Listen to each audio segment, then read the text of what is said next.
Welcome to another in our series of Kehillat Israel podcasts. This is a recording of Rabbi Amy Bernstein's weekly Friday morning Torah study.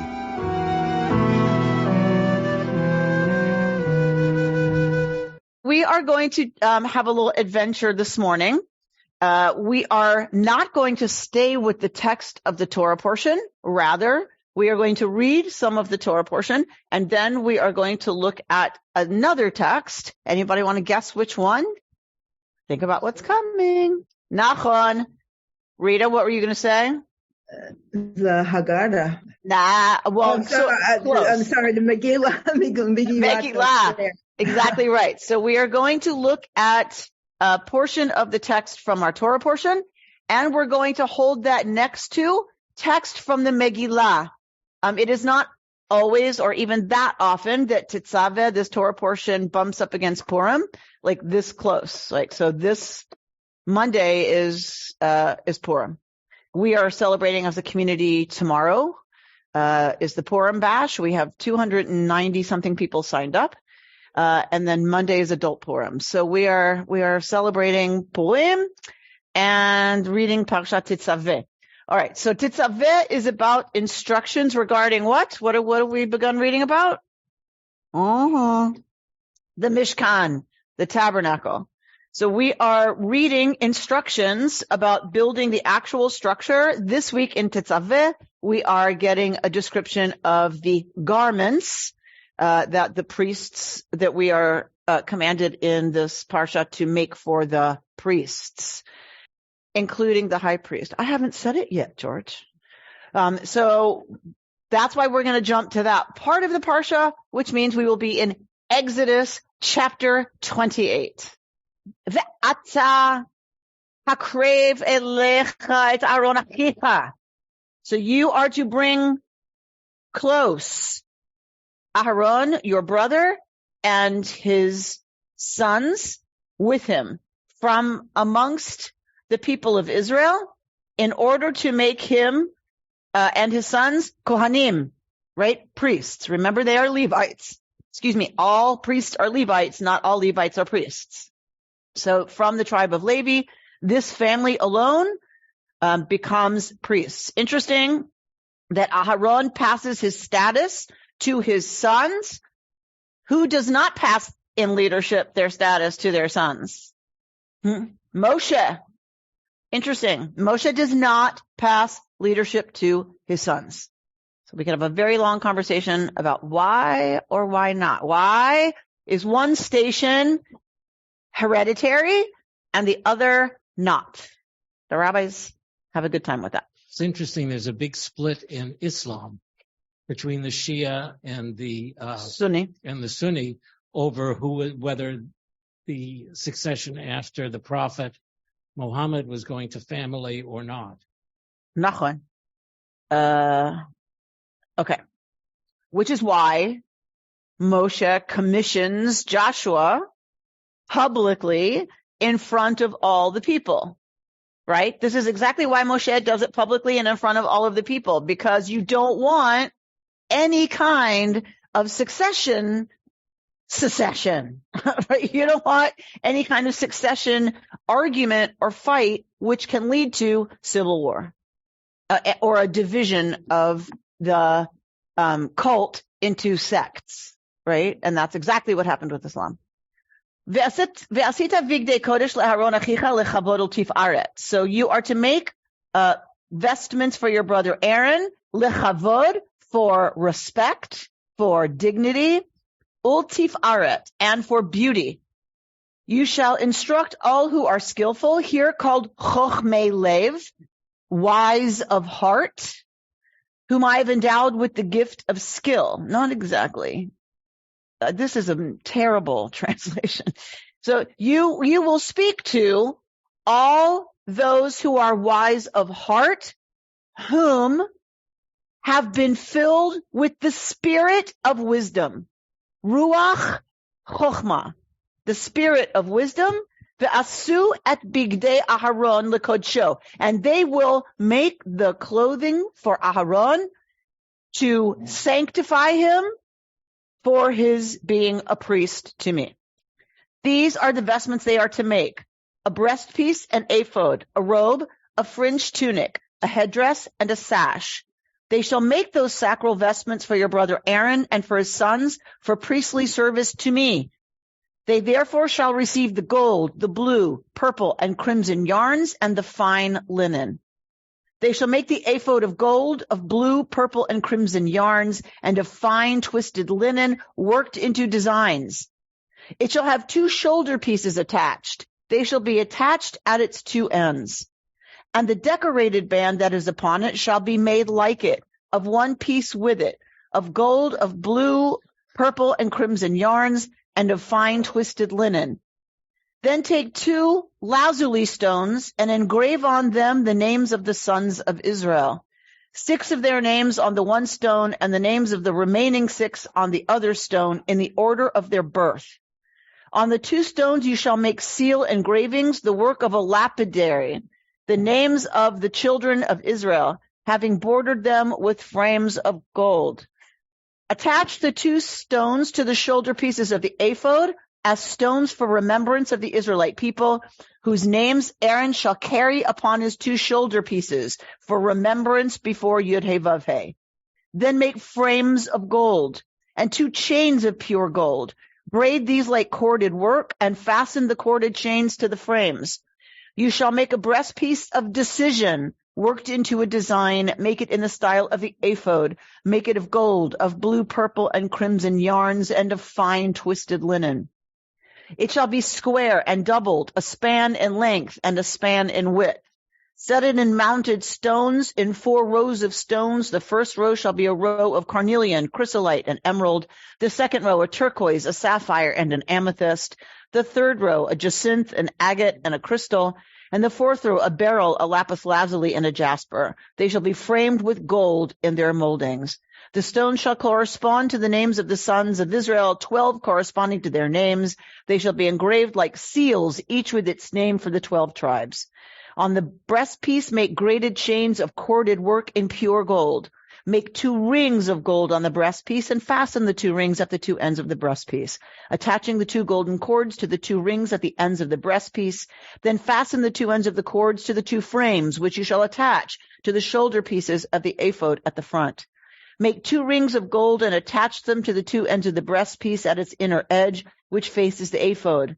And make 2 other rings of gold and fasten them on the front of the ephod, low on the 2 shoulder pieces, close to its seam above the decorated band. The breastpiece shall be held in place by a cord of blue from its rings to the rings of the ephod, so that the breastpiece rests on the decorated band and does not come loose from the ephod.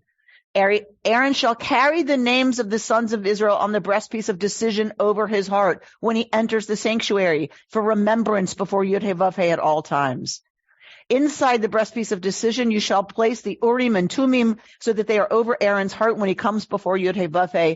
Thus Aaron shall carry the instrument of decision for the Israelites over his heart before Yud-Heh-Vav-Heh at all times. You shall make the robe of the ephod of pure blue, which meant it was one of the most expensive things you could possibly imagine making in the ancient world. A garment of pure blue would have been outrageously expensive. The opening for the head shall be in the middle of it. The opening shall have a binding of woven work round about it. It shall be like the opening of a coat of mail, so that it does not tear. On its hem make pomegranates of blue, purple, and crimson yarns all around the hem, with bells of gold between them all around. A golden bell and a pomegranate, a golden bell and a pomegranate, all around the hem of the robe. Aaron shall wear it while officiating, so that the sound of it is heard when he comes into the sanctuary before Yud-Heh-Vav-Heh, when he goes out, that he may not die. You shall make a frontlet of pure gold and engrave on it the seal inscription, Kodesh Ladonai, holy to Yud-Heh-Vav-Heh. Suspend it on a cord of blue so that it may remain on the headdress. It shall remain on the front of the headdress.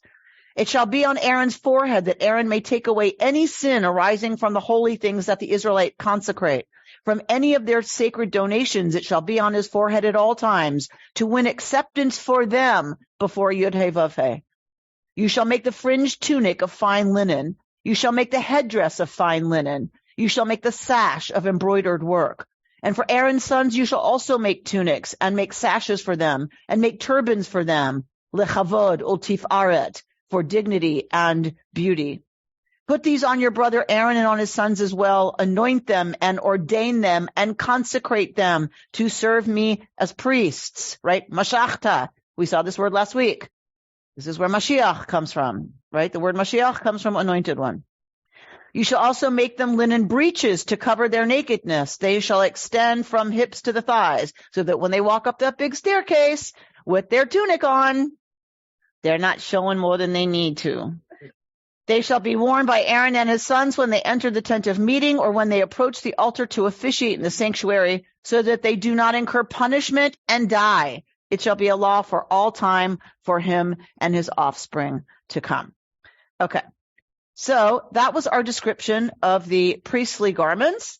That was the description of what the high priest is to wear and then what the other priests are to wear. So they wear a slightly different version. The high priest gets to wear the hoo-ha fancy one.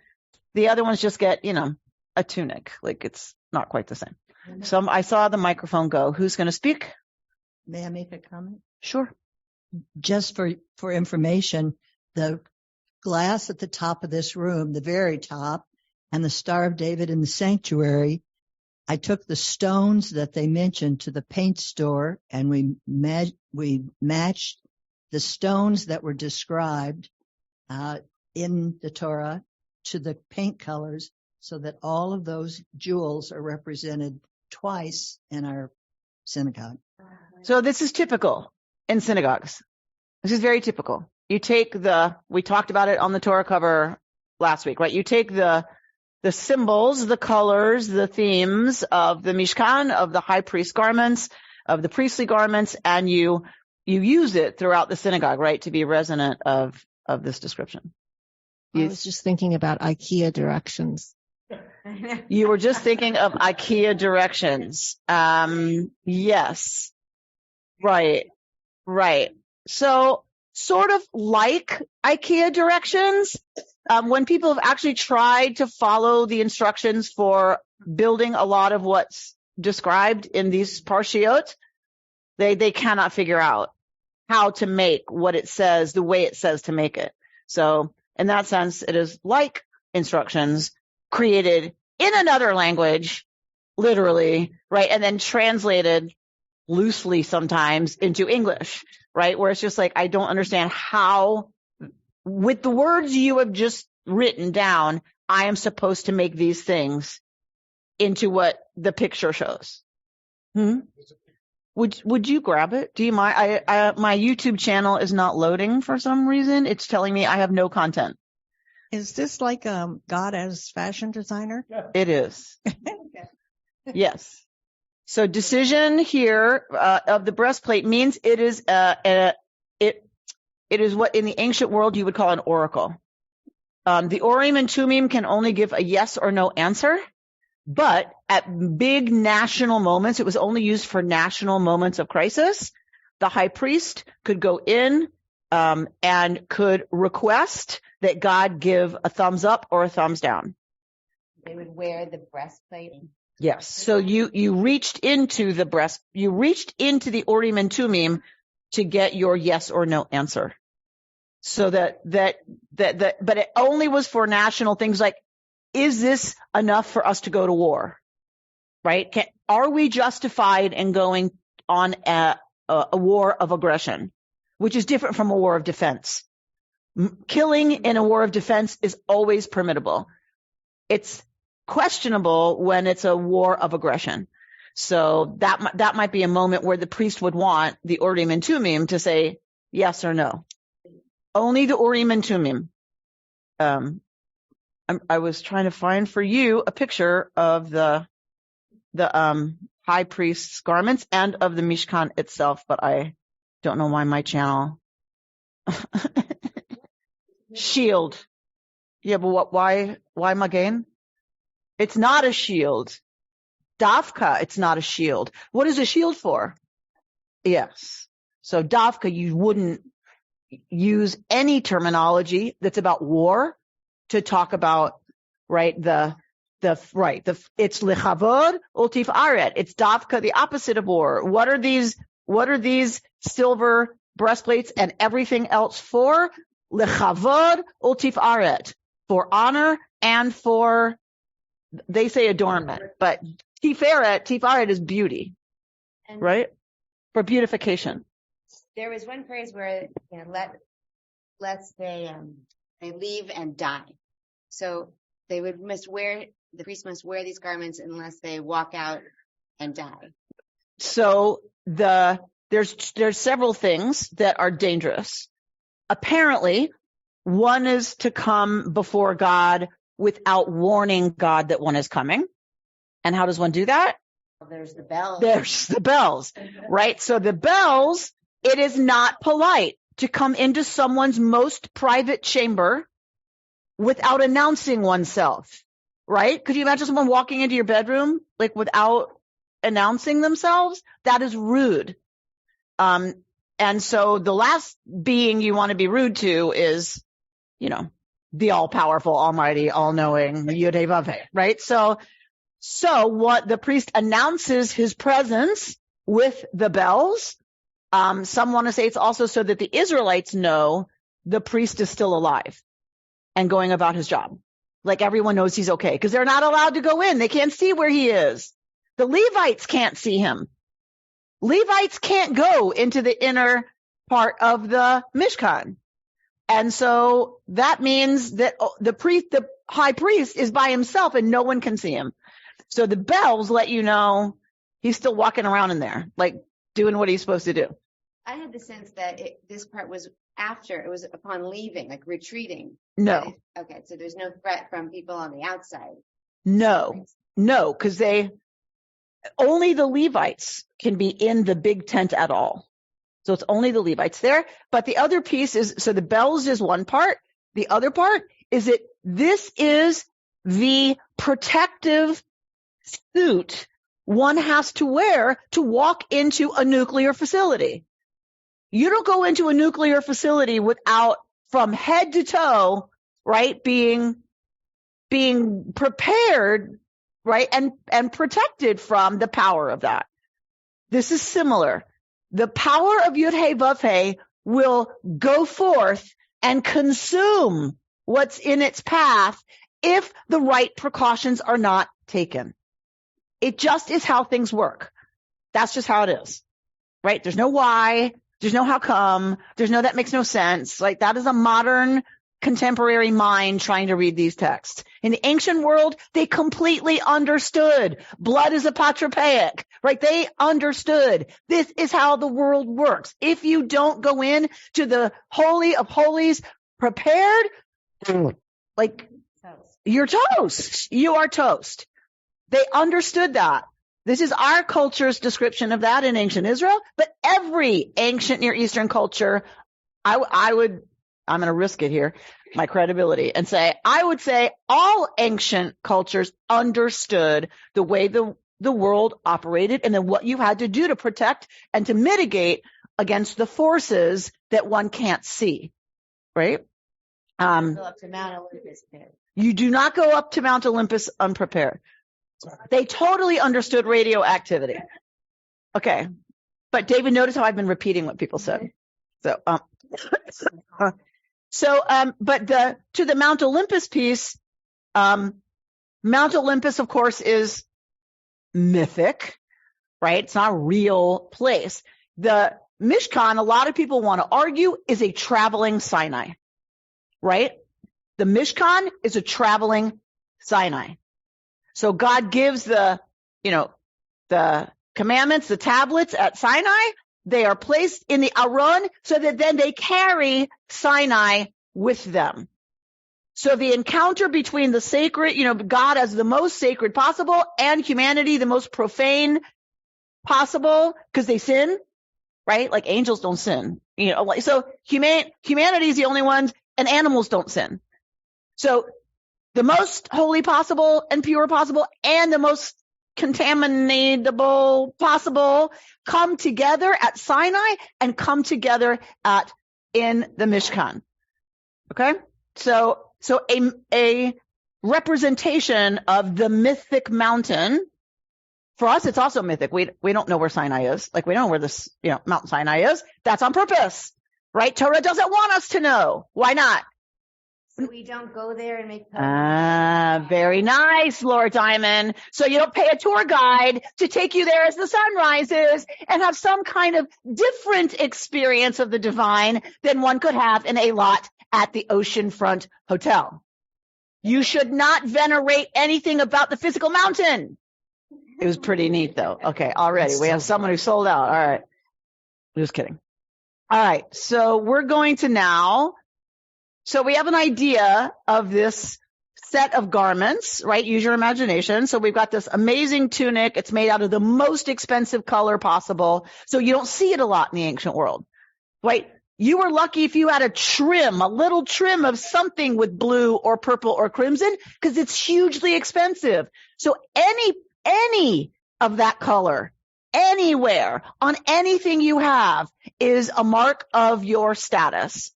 To have an entire garment of that was only for royalty or the folks close to royalty. Right? It still is in some way. Well, it's still now the color of symbol because of that, but it's not expensive anymore to do. So, what was my point? So when you imagine this, you can even imagine that it was beautiful and it was elaborate and it was intricate. You can imagine all of that, but you have to put yourself in the mind of the ancient Mesopotamian person to understand the incredible awe and grandeur that would have represented, right? It's a magic color. It's an incredibly difficult dye to make, and then hugely beyond any person's ability to afford. Doesn't that special blue come from snails, these rare snails in Egypt? Yes. Okay. Which is why it's so hard to make. Snails have very small glands.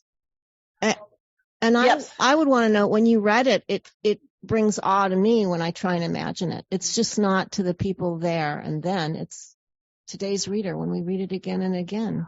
Right. And if you watch our ECC kids, we take the Torah out every week. And someone holds the Torah when they're done with their Friday experience in the sanctuary, and the kids walk by and are encouraged to touch and kiss, right, the Torah. I cannot tell you, and I'm often honored with holding the Torah. And so these little kids come by with their snotty little hands, and they go to touch the Torah and whatever. And what I love watching is they are fascinated with the silver breastplate with the 12 stones on it. Of course, we have it because it's reminiscent of exactly this. But they stop and are like, oh my God, right? They are just transfixed. And then they want to look closer, and then they want to pick which one they like best. And I like that one, right? And so it's still, to your point, it still is magnificent and still really different from what we usually wear, and still really eye candy, right? Yes. Sorry. I'm also struck, I guess, this year by we were always talking about the slave mentality, and the slave mentality is to hoard what I have and not share it and this is actually really pushing against that slave mentality. You don't invest in this, this collective thing instead of just hit over the head. Okay, so I just want to push back gently on that for a second to say, I think many slave populations were more generous with each other because everyone had nothing, and they share. Even you look today in the slums of India, they share everything they have. Okay. Everybody has nothing, and everybody shares what they have. There is much less attachment to it's mine. If you're starving, maybe it's different, right? But Bert is bringing us show and tell, right? So this is what's on the Sefer Torah that our ECC children love to stop and stare at. I do too. I mean, right? There's days I'm like, okay, come on, y'all. Don't you think? Don't you think? Right? I'm just saying. Judy's like, yeah, I've seen this at home. I've seen this behavior. And on the Rimonim, as well. And so these would have been, right? These would have been our equivalent of sapphires, rubies, right? These were precious stones for them. And the creation of them, the polishing of them was absolutely labor intensive, right? And the engraving on them is micro engraving. It was an art form. If you think of Egyptian scarabs, that was an ancient art form. It was miniature drawing and printing on stone, and all done by hand. I just also think it sort of strikes me, this is slave people, as David mentioned. So for them to aspire to creating such magnificence is also a sign of saying we're free people now. We can aspire to creating beauty. Right. So, so there's many who want to say, God's very wise. Take a slave population. How do you help lift them up?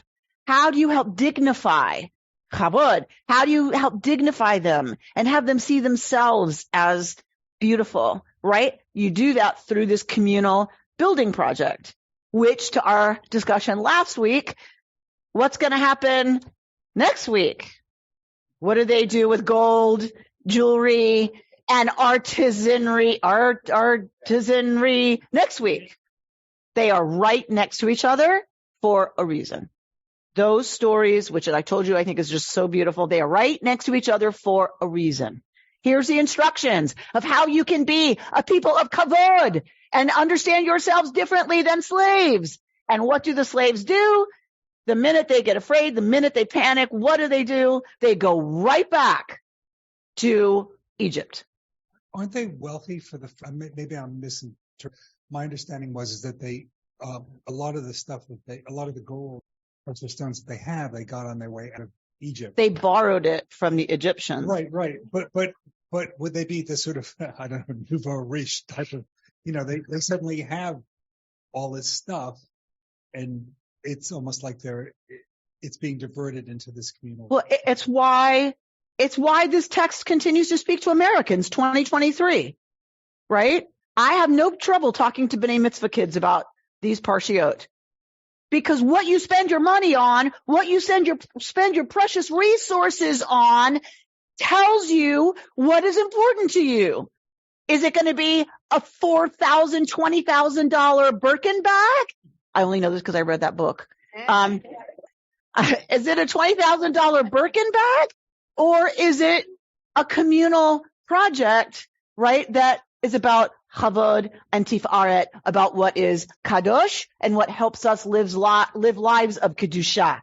And the temptation is always the Birkin bag. The temptation is always the golden calf, and our work is to make it about this. So this can now stand for what? Environmental cleanup. This can stand for conservation. This can stand for education for all people to be able to access. Fill in the blank. Whatever we would spend our resources on that would be demonstrative of a commitment to Kedusha. Okay. And the temptation is always, right, to use it for something, right? A Birkin. All right. Something about my status, my importance. Okay. So let's look. Oh, wait, I need zoom back. At the end of this period, the king gave a banquet for 7 days in the court of the king's palace garden for all the people who lived in the fortress Shushan, high and low alike. Pay attention. There were hangings of white cotton and blue wool, caught up by cords, of fine linen and purple wool, to silver rods and alabaster columns. And there were couches of gold and silver on a pavement of marble, alabaster, mother of pearl, and mosaics. Royal wine was served in abundance, as befits the king, in golden beakers of varied design. And the rule for the drinking was no rules, for the king had given orders to every palace steward to comply with each person's wishes. In addition, Queen Vashti gave a banquet for the women in the royal palace of King Achashverosh. On the 7th day, when the king was merry with wine, he ordered his 7 eunuchs in attendance to bring Queen Vashti before the king, wearing a royal diadem. The rabbis want to say wearing a royal diadem only. The rabbis suggest a diadem only, to display her beauty to the peoples and the officials, for she was a beautiful woman. But Queen Vashti, she said no to the king. She said no to the king. All right. Queen Vashti refused to come at the king's command conveyed by the eunuchs. The king was greatly incensed and his fury burned within him. Okay, so what just happened? Like, just from what I read to you, what already do you hear? Linen, purple, crimson, yarns. What else did we hear that should have resonated from Exodus? The cording, the woven cording, hanging from silver thingies. Well, that's exactly what we just had with the priest and what we have with the curtains of the Mishkan. They are this gorgeous stuff hanging with golden, what are those called? Rings from a golden bar. This is exactly the same language, right? All the beakers were golden beakers. All of the kalim, what's kalim in English? All of the vessels of the Mishkan were made of precious metals. This is exactly resonant of what we just read in Tetzaveh, right? This holiday has always been on the 14th of Adar, people.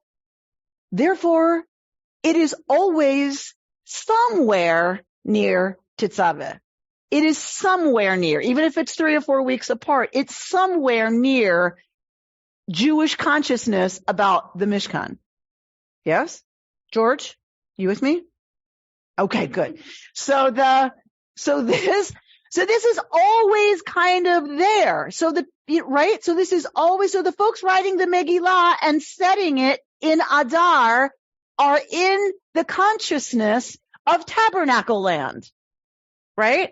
What I'm saying is many folks think this is not an accident, that we have all of this description of what's happening in the palace right next to the time of year when we're reading the description of the luxury of the Mishkan. Amy, I'm concerned about why none of the men who were there, including the priest, didn't object to the queen appearing with the diadem only. Was that just... Judith, is that just a rhetorical statement? No,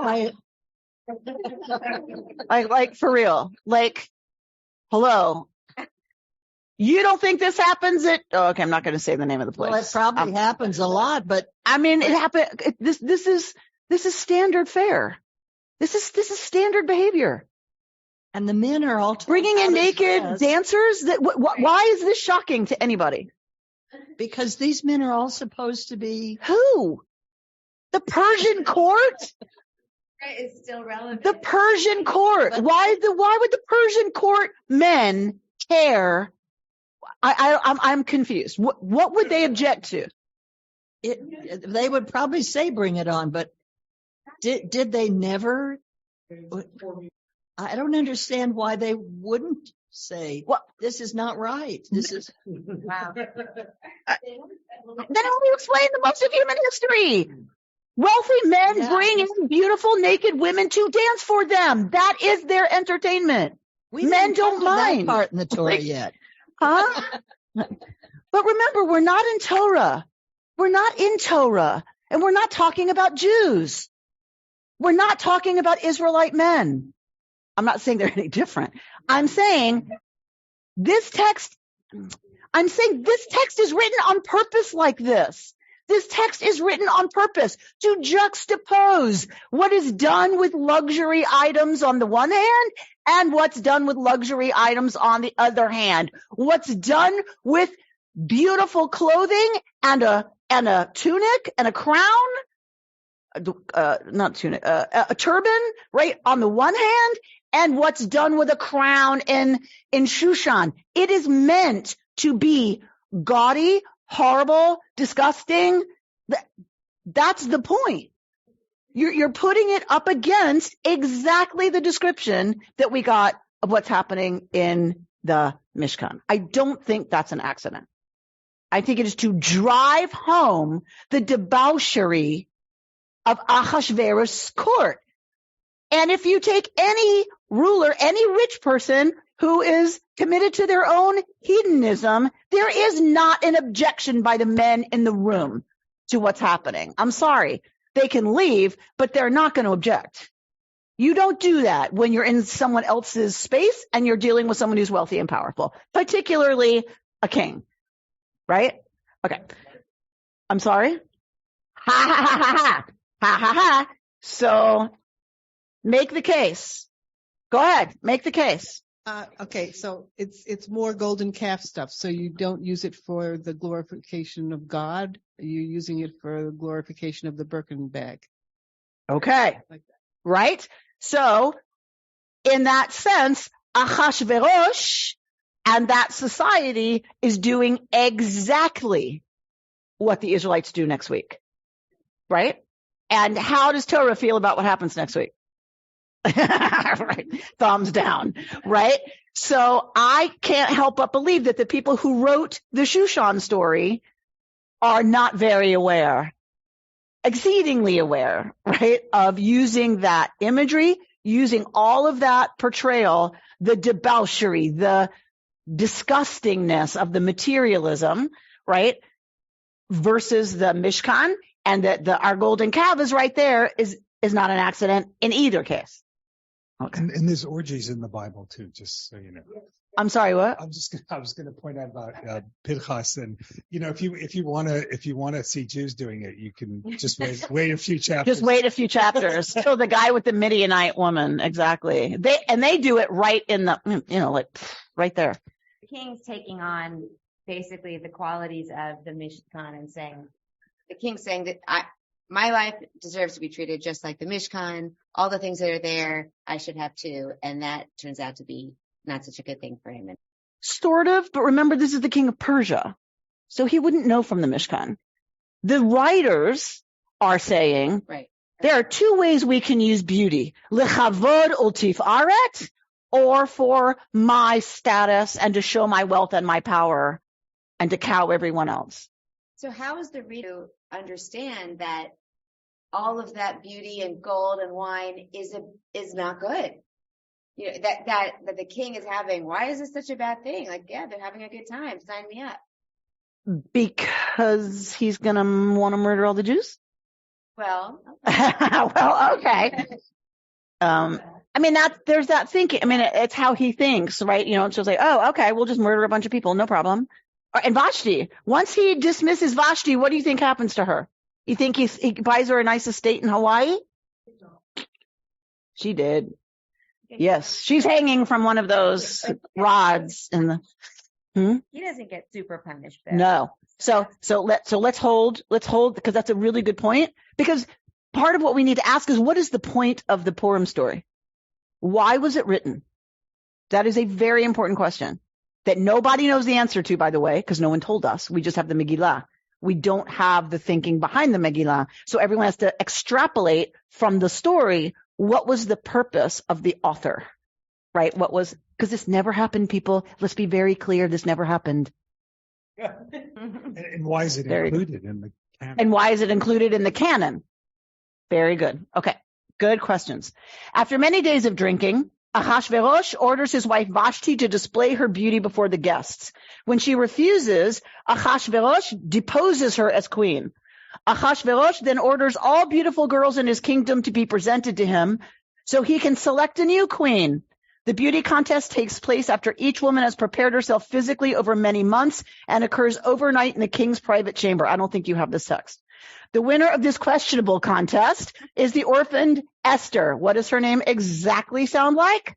Ishtar, the Mesopotamian goddess, who has been raised by her cousin Mordechai, which sounds like Marduk, the Mesopotamian god. So this person is claiming this is a parody. This Megillah is written as a parody. Why? Of what? To what end? Right? Anyway.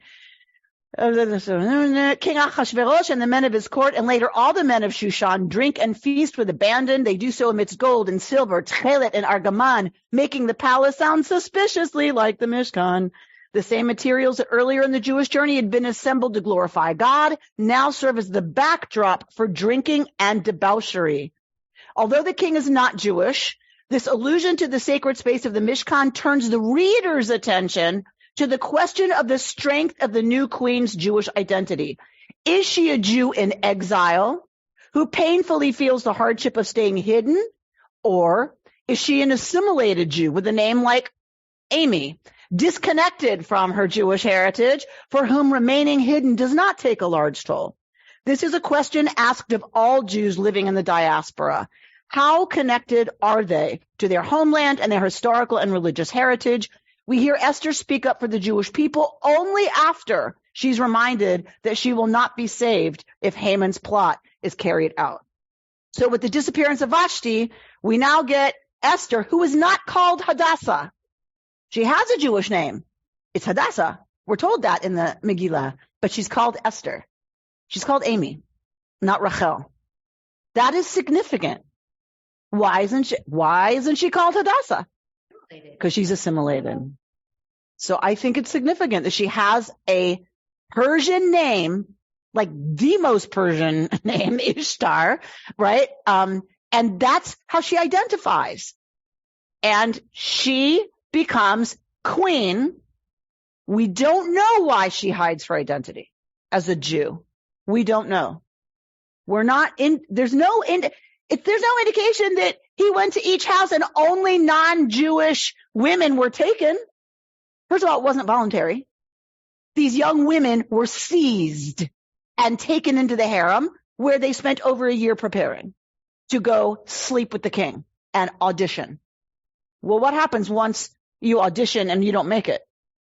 I mean, you're no longer a virgin, right? So these 12, 13-year-old girls are taken and prepared to audition for Ahasuerus. It doesn't get worse than this. For the Jewish authors of this story, it doesn't get worse than this, right? This is the worst of America right here, right? Think of our own society and the most disgusting use of wealth and power. That is what's being described here. So, but we're not told that she can't audition if she's Jewish. Okay. So let's look at Esther 4. All the king's servants and the people of the king's provinces do know that whoever shall, man or woman, come into the king, into the inner court, who is not called. I just lost my place. There is one law for him, that he be put to death, except such to whom the king shall hold out the golden scepter, that he may live. But I've not been called to come into the king these 30 days. And they told to Mordecai Esther's words. Remember, Mordecai can't just walk in and talk to Esther. And they didn't have, a Google phone. The messages have to get carried outside the palace, right, to Mordecai. Then Mordecai bade them to return unto Esther. Think not with yourself that you will escape in the king's house more than all the Jews. For if you altogether hold your peace at this time, then will relief and deliverance arise to the Jews from another place, but you and your father's house will perish. And who knows whether you have come to this royal estate for such a time as this. Look at the Hebrew. Umiodea, and who knows, im le'et kazot, if for a time exactly like this, higat lemalchut, you have come to malchut. You have come to royalty. You have become royalty. But the word is malchut. Malchut is already a thing for the rabbis. Malchut is one of the 10 sfirot. It is the lowest of the sfirot. But it is the connection point between the divine spherotic tree and humanity and earth. And our tree is reaching up this way, right? Our tree goes this way. God's tree goes this way. The meeting point for God is at Malchut. So maybe it is just for a moment like this, Esther, Hadassah, that you have risen to Malchut. So my question is, coming from where? from humanity, from profane, from nothing, to touching Malchut. What seemed like mere ornamentation turns out to be a protection against the overwhelming and potentially lethal power of God's sanctuary. We're now back on Tetzaveh, on Exodus. Laura brought up the point earlier, right? It is a guarding, right? We've talked about this, that these garments and the bells and everything is to protect the priest from the danger of coming into the innermost sanctum of whom? The king. What did Esther just say? It is well known that you can't come into the inner sanctum of the king without risking death. Yeah, just in the previous point of coming, is this comparable to Moses, who is going to be killed and what have you, and then rises and finally finds out that he's an Israelite? Make the case. He comes from the lowest Israelite, is going to be killed. He gets raised by the royalty. He then and lives as a royal person. And then instead of Mordecai coming to him, he sees people slain and what have you, feels the injustice, and then leaves. And so what I will say is the main, for me, distinction is that Moshe rises from nothing to royalty and then becomes a fugitive. His royalty does not give him any power. It only endangers him, right?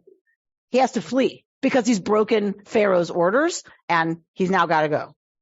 He gets no power, no saving power, no any efficacy from being royalty. It's only as a shepherd.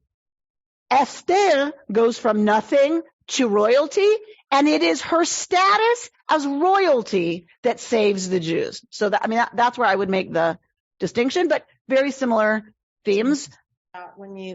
This is a question asked of all Jews living in the diaspora. How connected are they to their homeland and historical? So I thought about Moses. He wasn't connected at all. So there's something about participating in the assimilated world, and then somehow you get, what's the right expression? Jewified. Or get called back to, or something bad's going to happen to the Jewish people, and that's when you get called back, or that's when you take action. Right. Not that you don't. But with Moshe, does Moshe see, oh my gosh, the Jews are suffering, I should go save them? Well, he became aware of it. No. He's living with Tzipporah and having a great life in Midian, by the way.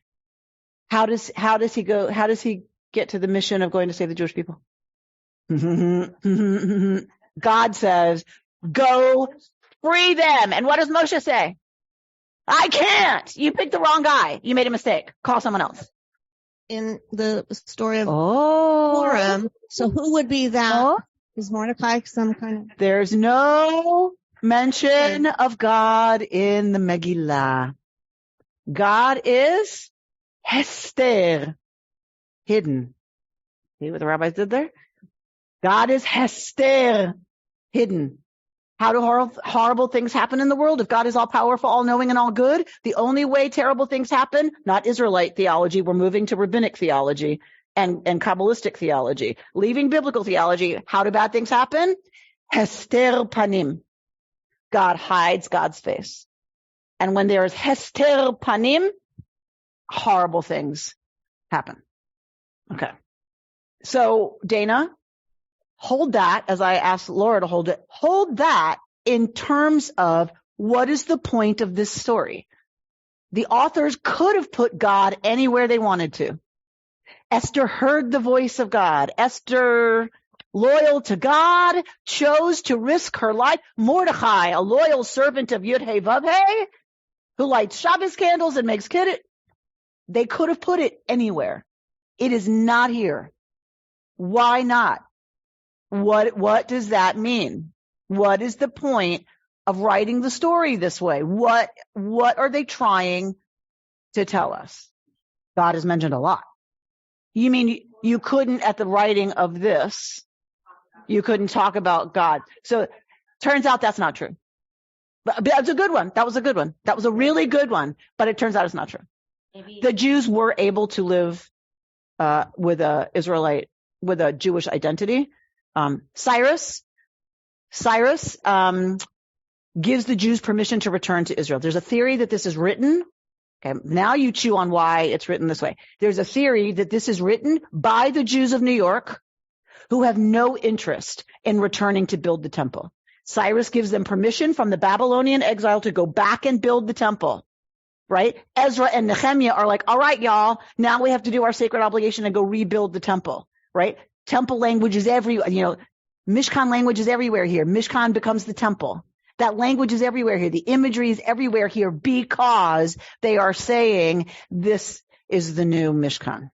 We do not have any desire to go back to Jerusalem, which is a disaster from war and whatever, to go rebuild when we have it pretty good in our Manhattan penthouse.